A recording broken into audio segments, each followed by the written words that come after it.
And welcome to the first episode of 2024 of the Sharp Side of Paranormal. I am your host, Cody. And once again, we're having issues with Facebook again. I don't get why Facebook is having issues. I keep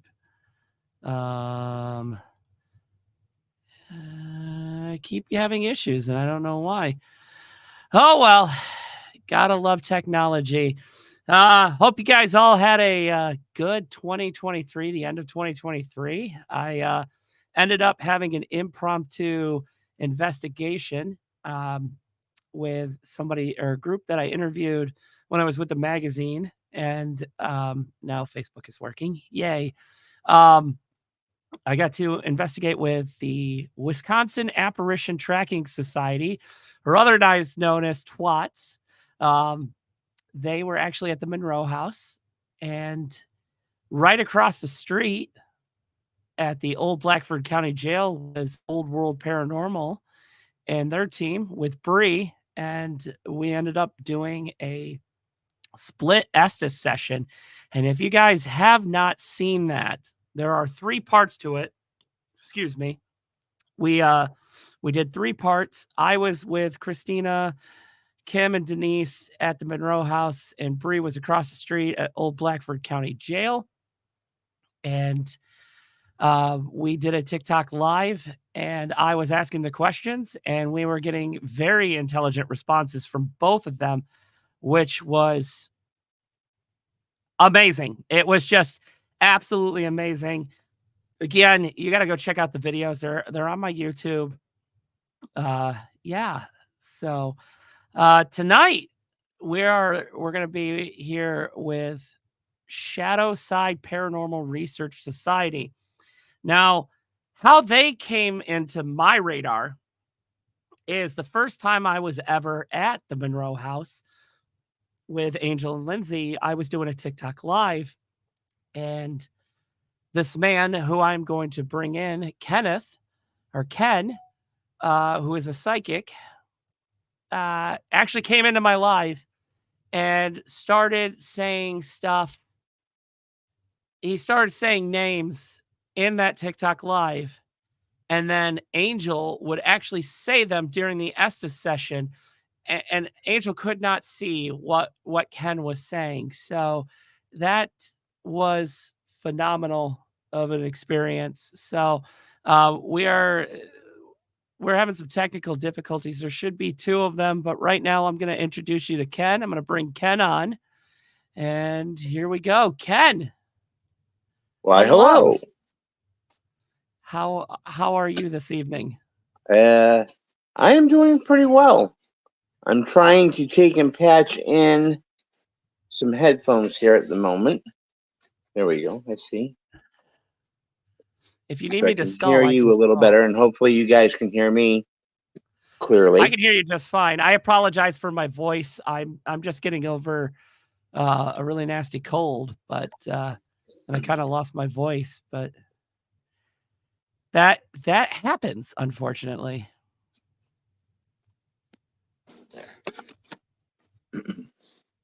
Let's see how that is. I can hear you just perfectly. Okay, excellent. I don't think it's going through. I don't think it is either. All right, here, take these ones. I can hear you. Can you hear me? All right. We'll try the other pair. One moment. Sorry. No, you're fine. So we can hear you. Yeah, it's a me thing. Gotcha. At the moment. It's very, very quiet on this side. It could be me. I'm having some. Yeah, there've been a lot of Facebook issues. Where is my right there? Is that any better on the audio? Much better. Okay. We're good now. Okay. So Ken, how did you get into the paranormal? Well, for me, my beginnings of my paranormal experiences and my walk as being a psychic, I started off when I had my very first experienced when I was at the age of 6. All right. So what happened? I actually was going to visit my father in his home, and where I was sleeping over, and they had came up with a deal of nobody's brave enough to take and sleep in the attic, which was all set up for like almost like a studio apartment slash bedroom, because they say, there's a lot of weird things that go on in there, but we don't really know what's up with it. And me being the little tough guy that I thought I was like, oh, no problem, Dad. I'll go up there and sleep. And went up there, got myself all settled in, and all of a sudden I had an apparition appear that had came out of the wall and had walked towards me, and then actually sat down, excuse me, on the bed beside me while I was in the bed, and actually stretched out their hand and put their hand on my chest. And needless to say, I was not prepared. And I was like, okay, this is not cool. And I wound up jumping out of the bed and trying to run downstairs and get outside and back into the company of other people. And that's what started me off. That would have, I mean, granted, I'm a grown guy and I still scream like a little girl. So I probably would have freaked out myself. Oh, yeah, it was definitely, there was some tears in there for sure. Panic tears, because, at an age like that, you're not understanding, not even a little bit, as to what's going on. But I just knew then and there that it was something unusual, something very strange, and at the time, extremely scary for me. All right. Yeah, it would have definitely been scary. And it looks like we got Rich now. Oh, excellent. Sorry, guys. No, you're fine. This was ridiculous. I apologize if it was StreamYard. It's not your fault. It's the freaking weather here. I lost power. And so, of course, I lost power like a couple minutes before this all started, So, anyway, and my generator don't work. So, anyway, I had to go on my phone. My computer's acting up. My brand new computer. So, I had to jump on my phone. Well, at least you're here. Yeah. We got you. That's what matters, right? Absolutely. Yeah. Thank you for having us, man. I really appreciate this. No, yeah, I'm stoked.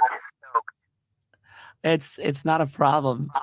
So, Rich, what got you into the paranormal? What got me into the paranormal were things that happened to me when I was a young kid. I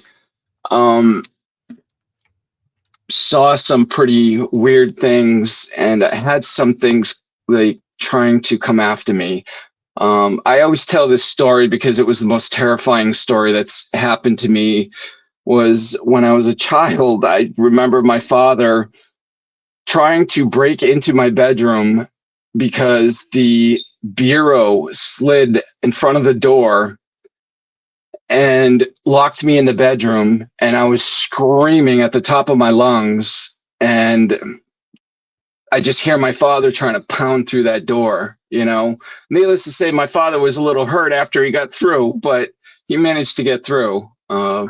That same day that happened, we were trying to get out of the room, and those old-fashioned the lights where you screw them in and it has the glass piece, that literally fell on my head as I was walking by to get out of the room, and it split my head open. It didn't split it open bad. I didn't need stitches, but I was bleeding, and so I mean, ever since then, it's been very easy for me to believe,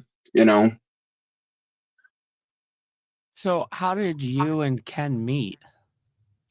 I put an advertisement out on Facebook because I had started this group and I was looking for like-minded people and wanted some help because it's a lot to handle doing this on your own. And having teammates there to alleviate some of that pressure. Like Ken does a lot of online TikTok work for Shadow Side. He does a lot of the stuff that I should be doing, but I'm stuck behind the scenes. But we met through Facebook. He contacted me after I literally put out an ad looking for people that wanted to, be part of a paranormal group. And he contacted me, and ever since then, it's been about a year and a half, a little over, maybe a year and a half now, somewhere around there. So Roundabout, yeah. And I started Shadow Side, technically speaking, I started it in 2021 when I registered the business, but it's kind of been like up and running for a while. It just wasn't named Shadow Side. I came up with the name. Actually, it was an ex-member and I who came up with the name. And I just stuck with it because I really liked it. So, but Ken, I'll tell you what, having Ken on the team helps me because, like I said, he takes care of a lot of the TikTok issues that I have with trying to be online because I can't be everywhere, it's difficult. So yeah, I'm thank God definitely for out there Ken. trying to make connections. He is definitely, I have to say, with my experiences that I've had with Ken, him showing up in my TikTok live and just saying stuff, and then the people that were doing the Estes session would say the same thing just seconds later. It just blew my mind at how phenomenal he is. So I was like, yeah, we definitely got to have him on the show and bring you along with him. Yeah, and I'll tell you what, if it like,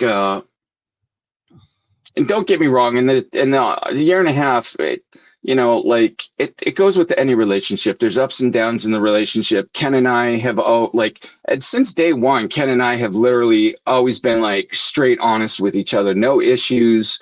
And if we have an issue, it gets cleared up. You know what I'm saying? Yeah. And that's what I like about it. And he is carrying, like I said, carrying a lot of the weight for me because I'm trying to learn. The last 6 months, I've been trying to learn how to edit, and it has been pure hell. So I don't know what to do about all that, but that's like a whole nother subject. So sorry, Yeah, just Leo. trying to get it really good content for people to be able to see. The thing is, I don't want the same old, okay? I don't want to be going to all these different places that everybody else has done and try and put up an investigation, as they call them.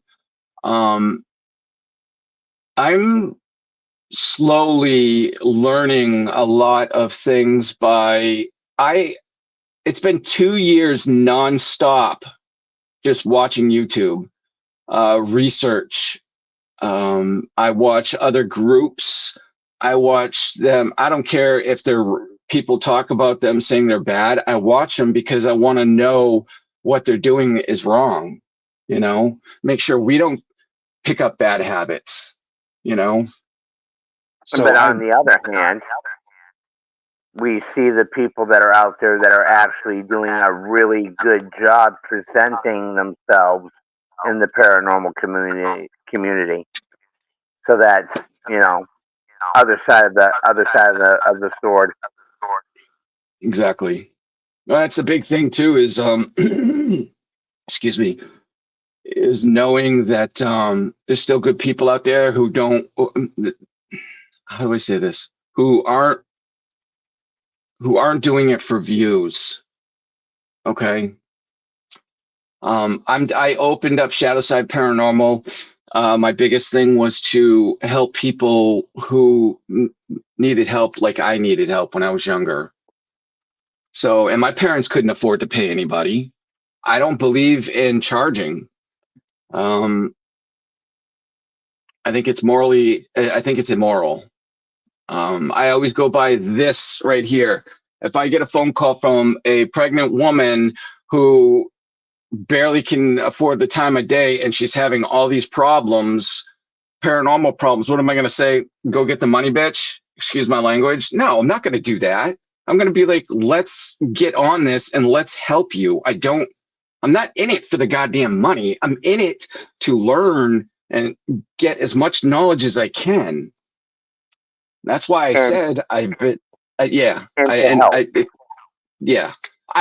why I said I've been watching nonstop. I mean, every paranormal investigator that's out there. If you look at my YouTube page, you'll see I have over 300 subscriptions that I apply to so I can go in and watch whatever I want to watch.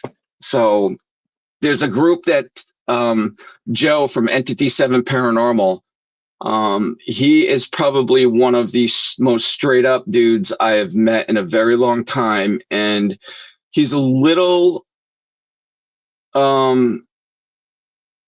do I say this? He's very like on point with equipment, and he's been doing a lot of testing. And again, with the whole research thing, I've been learning from him is that you definitely have to be careful with some of the equipment. And Ken and I were recently talking about some of the equipment we're going to not so much take out of the picture, but not use as much, I guess, because I want to do testing myself. I'm not going to go by what someone else says. So I'm sorry, I'm just rambling on. No, you're fine. So I was just going to ask, what kind of equipment are you guys getting rid of? Like, what are your thoughts on certain pieces of equipment in the field?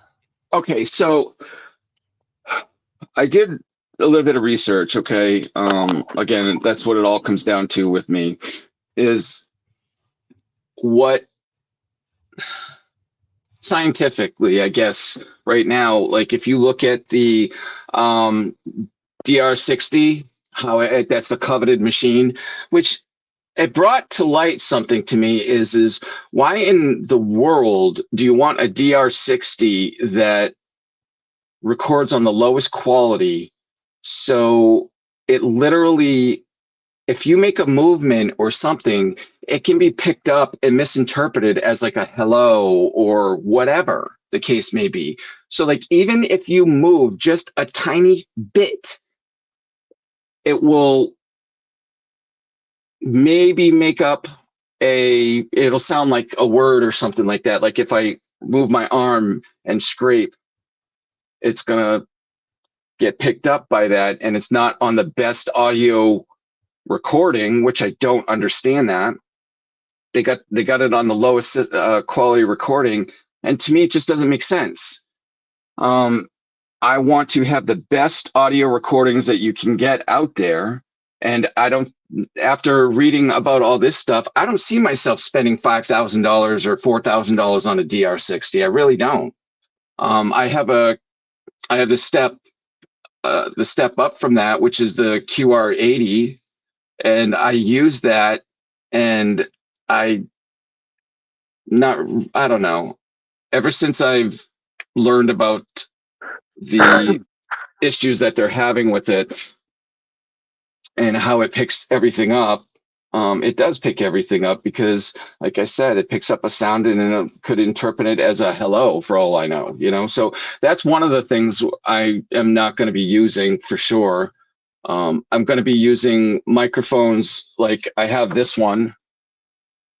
I have that. And so we have, a few different ones, but still the point is that like I'm trying to learn more about the SLS. Now there's a lot of question about the SLS. I'm not a big fan of the SLS. It was a flood technology when it was for the Xbox, and there are people that swear by it, and I'm like, listen, it said my couch was a person, so how can we say that it successfully, it can spot apparitions or paranormal or spirits or Exactly. entities? Exactly. It's not Of course, the foolproof. no, and that's that's one of the reasons why I don't think until that technology gets figured out, I don't think I'm going to be using it as a way to come up with answers for people that need answers for the paranormal. So I don't think it would be right to misinterpret or say, oh, look, Joe's over there. Oh, your uncle Joe is over there sitting on the couch. I mean, I'm not doing that. I always had an issue with the SLS, but I was always very curious about it. And the thing that always got me was, like you said, it would be like showing a figure, like the couch or the chair or something. And you're like, now, is that just like because it's the chair and it's like the shape of a human? You know what I'm saying? Right. Coat rack. No, I get it. This field is all about science. There are people in it that don't take it as seriously as they should. And I was talking to a group that yeah, why is it that ghosts always speak English? Seems fishy. So somebody just put that in the comments. Actually, there's a location here in Fort Wayne, Indiana called the Bell Mansion. And we have actually got EVPs in Spanish and in French as well. So it's not always English. But what I want to do is I want to build my own recorder that also tracks temperature and barometric pressure at the same time, and it graphs it out, because I want to know if there's any correlation with a temperature change when we capture an EVP. And something, I think that the other side to that is the only thing you have to be careful with temperature readings is keep in mind something that those temperature readings are going to change as soon as you have it in a room, and next thing you know, there's 2 or 3 of you in that room. Your body heat may change that, and it may go off because of that. So that's the only issue I have with the temperature reader. But other than that, yeah, there's got to be ways to get around this. There's got to be ways for us to figure this out. And with how many people are in this community now and how we are banding together, I'll say for the most part, coming together and helping each other out. I think that we're only gonna have better equipment, and I still say to this day, and Thomas Donahue knows what I'm talking about, and so does Ken. But your best piece of equipment is yourself. It'll always be yourself.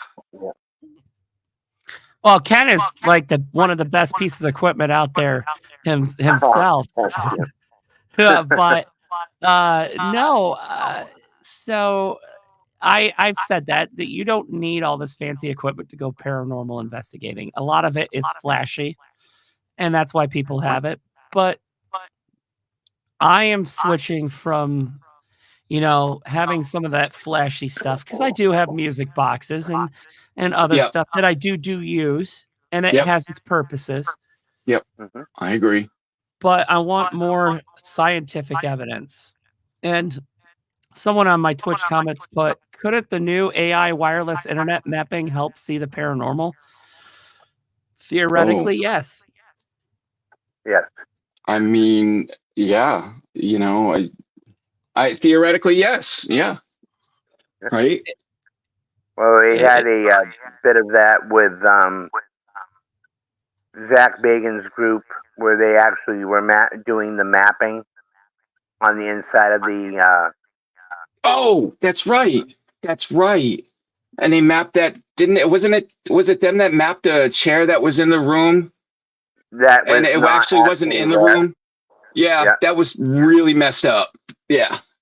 If that was an actual thing, that was really messed up. I always say that if that is true, that's pretty scary. Okay. You always got to Yeah. say that nowadays because of the technology. You don't know what's real, what's not. So Yeah, and that's the thing. You get all these people that, take these devices out there like the Ovilus or, I've used it, the Spirit Talker app. But how do we know that's all in the up and up? yeah, that Unless would unless you build your own equipment and you know how it operates, you can't be 100% sure. that's something Joe was talking about at Entity 7 Paranormal. I'm going to keep bringing him up because that guy is pretty damn smart. If you want to talk to someone that will break down equipment, I suggest you get a hold of him because this guy, his YouTube channel, he is sort of first off, he's an investigator, okay? But he also will call people out that he thinks are fake. No problem. No ifs, ands, or buts about it. If he thinks you're fake, he's calling you out. Which I don't have a problem with. I mean, we don't need fake in our industry. What we need is scientific proof to get us to move forward, right? I mean, we don't need bullshit. We need answers. Undeniable, solid, factual, or at least factually based data. Exactly. And that's the thing about it too is, there's this other guy, Mythos Paranormal. He's a smaller channel, and he actually came out against, that whole Cody and Satori thing that happened. He actually came out against them, but he was for them at first, and he was like defending them, this, that, and the other. And he accidentally came across what he thought was Cody, cheating. And he only came across that because he was doing a video trying to prove that it was real. And it comes out to him that what he saw was fake. So all of a sudden now he's gained a lot of popularity because you have these other groups like N87, Beardo. I don't know if you guys know of these people, but like Beardo. Beardo is a debunker and a paranormal investigator.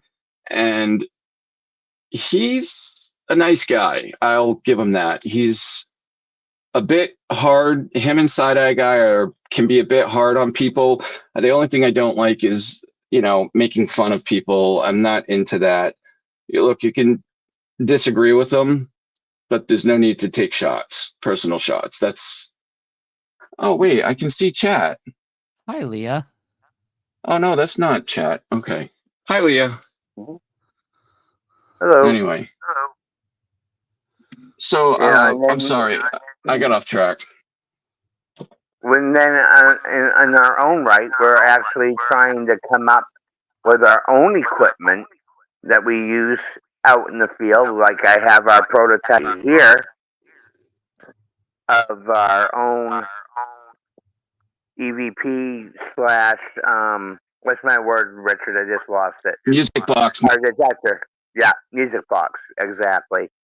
Which, being the fun people that we are, we decided to give it a very interesting. It's not. Oh, it's not gonna work. It's working. It's not working. Huh? Oh, it's working. Oh, we can't hear it. Vincent Price. I can kind of hear it. Yeah, it's Vincent Price's laughing. Yeah, I made that. I put range on that. If the range goes, you can have it from, I think it was either 4 feet or 6 feet. I'm not sure where it starts. And it can range all the way up to, I think I got to 26 feet with it, with the music box.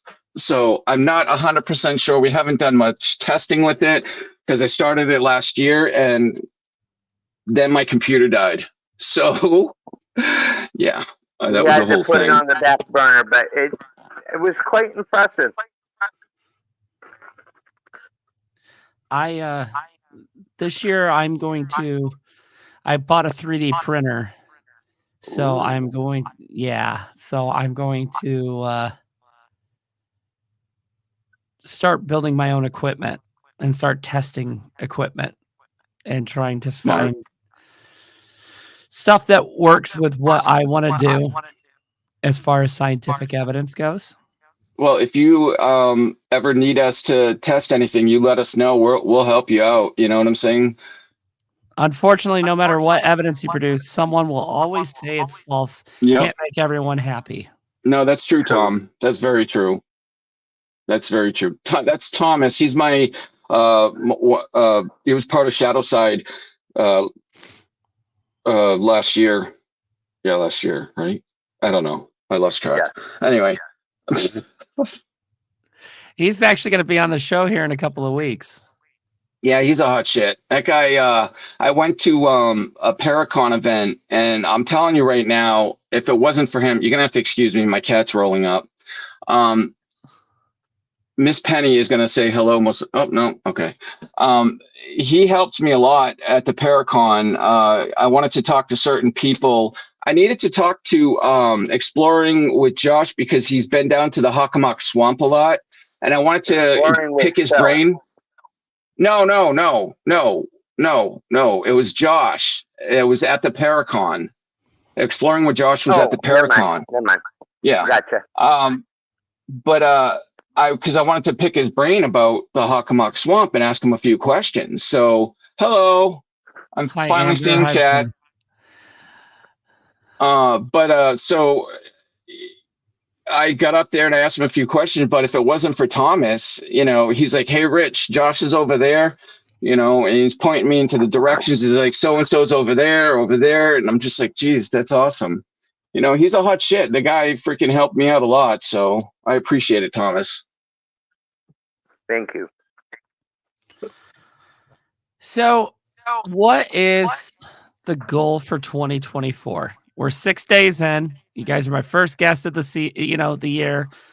What are your plans for this year? I know one thing. We absolutely positively have got to figure out. We lost. God, this hurts.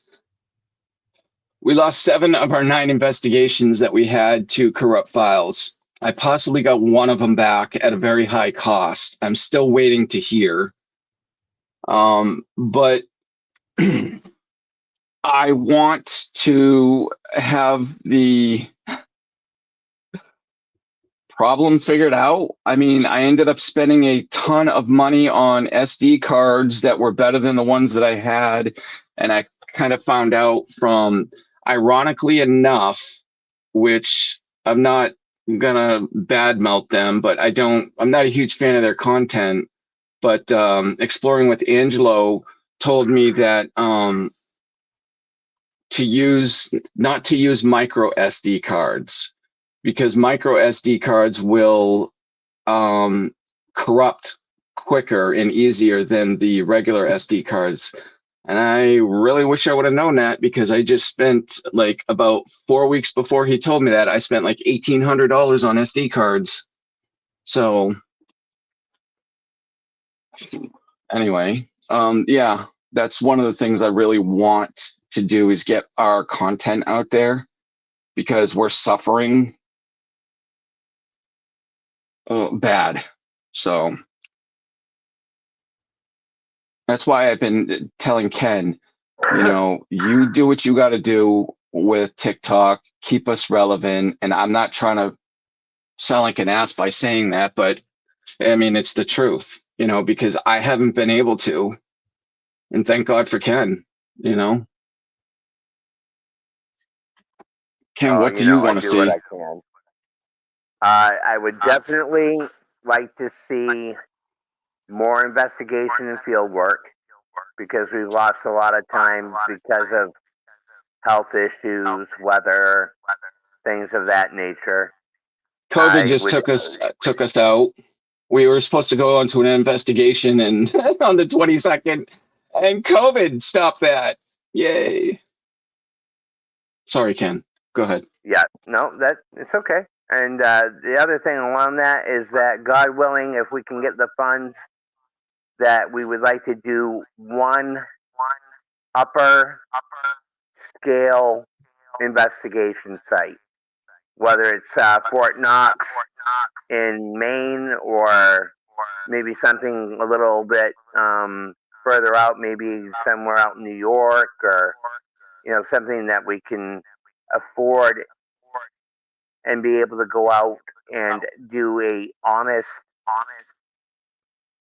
in kind of in your face type of investigation, where people can get an even better understanding of what Shadow Side's about, what we put out for evidence and for people's entertainment purposes, if you will, or I'm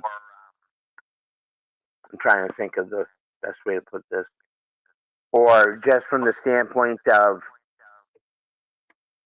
knowledge and having people go, okay, this is not the malarkey that some people try to put out there as paranormal investigations.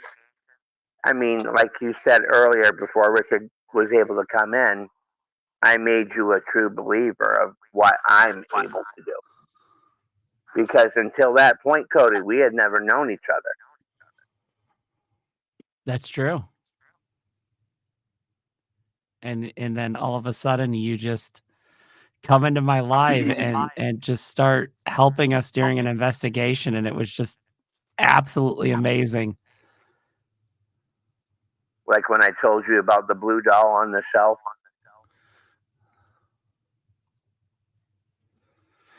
So yeah, the blue doll. I remember that. I like I said, I've been back a couple of times, and it's always that blue doll that there's stuff going on with.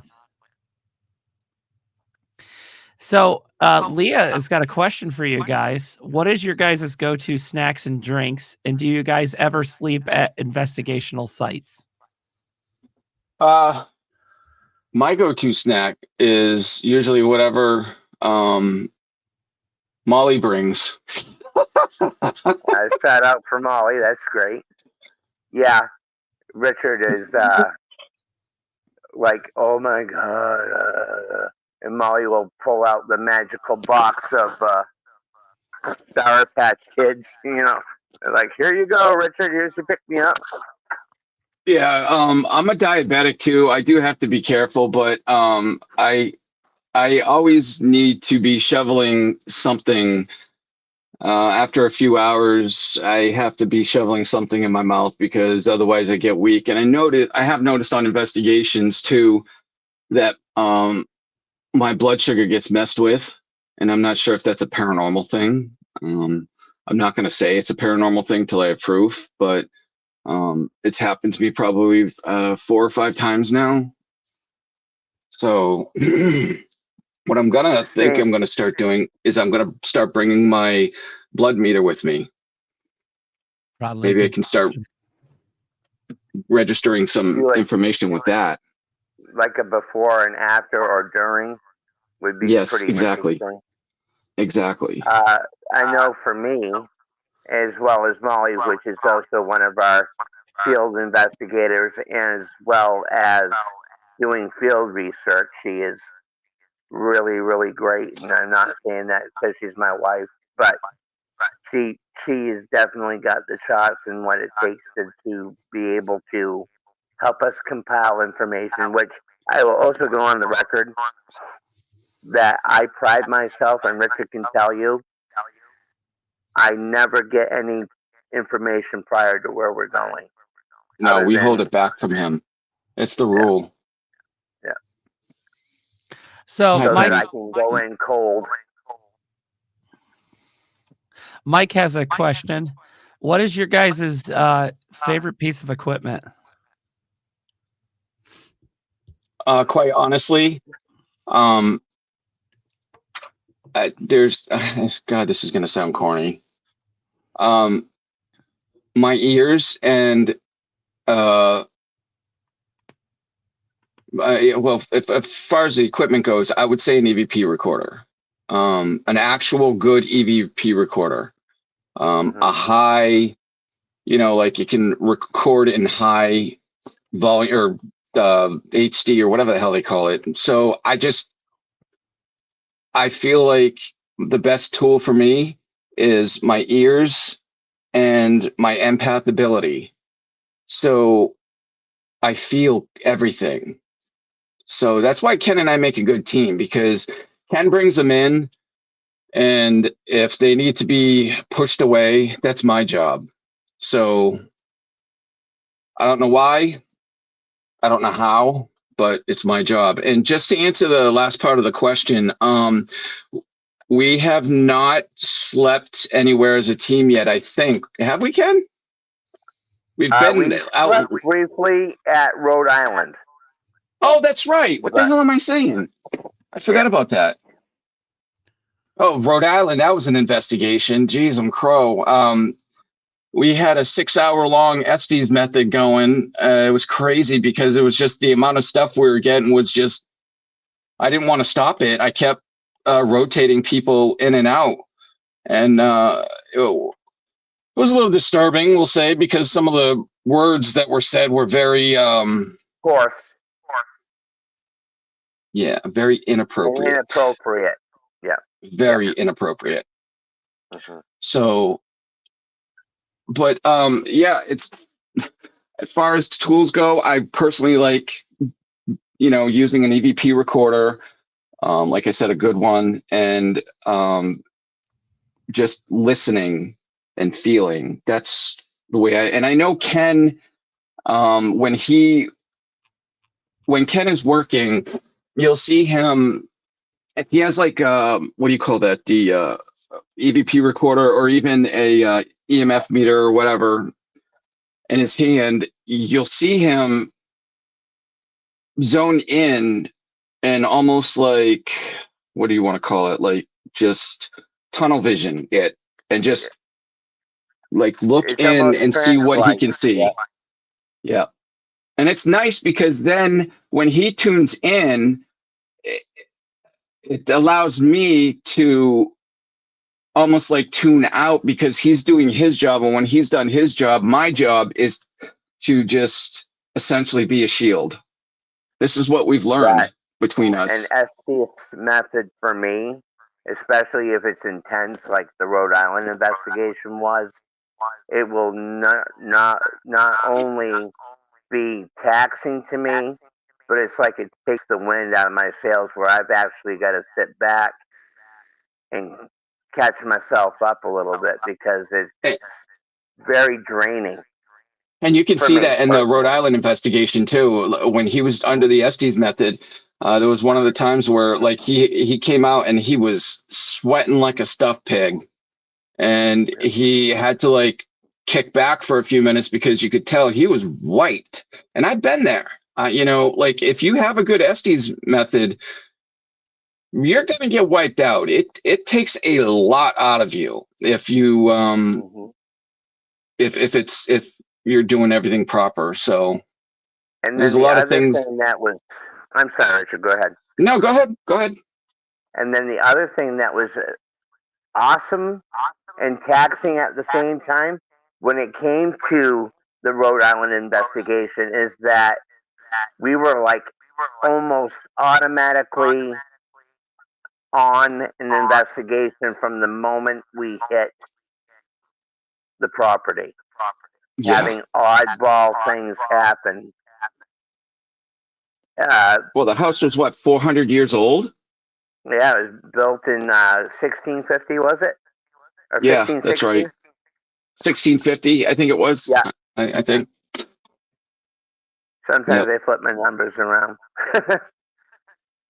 So, more questions. Which do you guys like better, residential or public locations? I personally want to be doing residential because I feel like I'm helping more. Okay, but that being said, I will say this, that if there is a place that every Joe Schmo has been to, and the owner wants us to come in, then I'll go in and do what I need to do my investigation. But yeah, I'm sorry. Go ahead, Ken. No, I was just waiting. For Oh, me, thought you were saying something. no, I had an itch. But for me, I like both. But I find that when I am in an outdoor investigations, I have more happen. That's more diverse. Like when I'm out, like when we did Old Hill, Yeah. and we're having all these different things. We're having shadow movement that are out on the wood line. Back when we had our FLIR thermal imager that we could Ugh. see. There's a sore subject. Well, I think we'll be okay. I just think that it's not. Let me say, I don't think it's gone. It's just MIA at the moment. We're not sure exactly where it is. But Yeah, we ended up misplacing it. Yeah. To be able to have our team in the field, and then you're going to go, okay, there's 4 of us here, but we're seeing 5. Yeah. Yeah, you cannot. That's not something you can like just disregard, because it's a thermal imager, and if you're seeing something there, hot, cold, or whatever, it means it's there, and you have to go in and look to see, is it a reflection off of something? Debunk it. If you do your best to debunk it, if you can't, then guess what? You have an answer.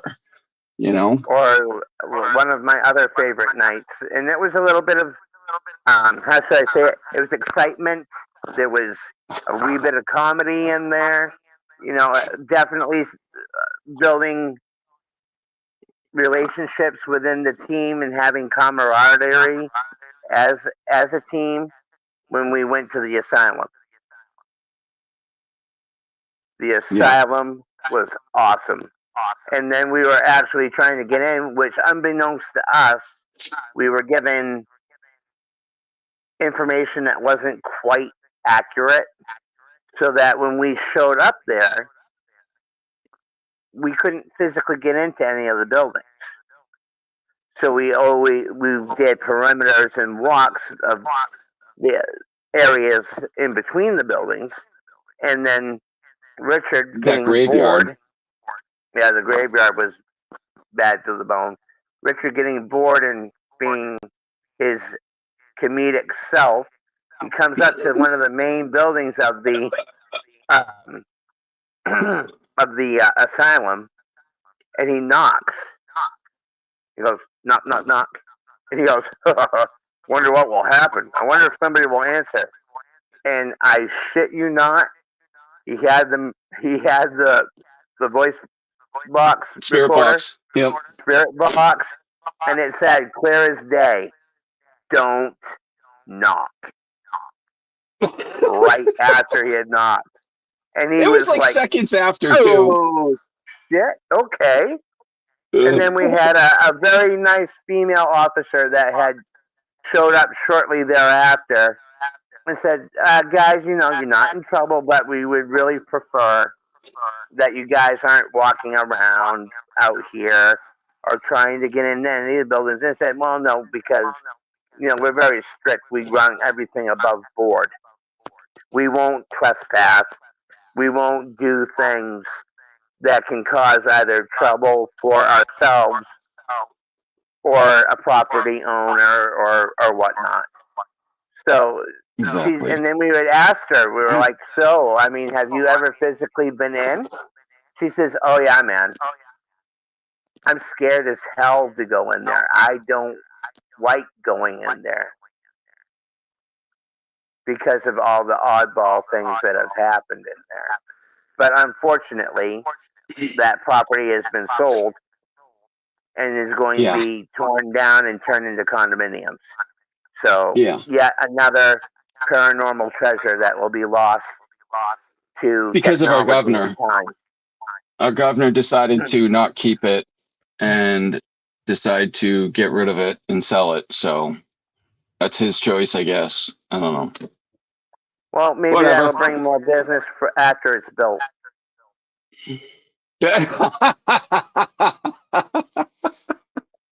Yeah, right.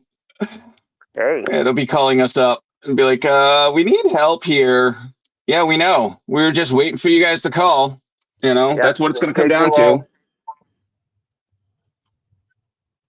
It happens time and time again. Well, guys, one more quick question, and then we'll wrap things up. Leah, I was going to ask this question. Leah asked how you do. She didn't catch the beginning of the show. She's like, "How do you guys feel about mediums?" And well, Ken is a medium, so I love quite them. well. He loves them.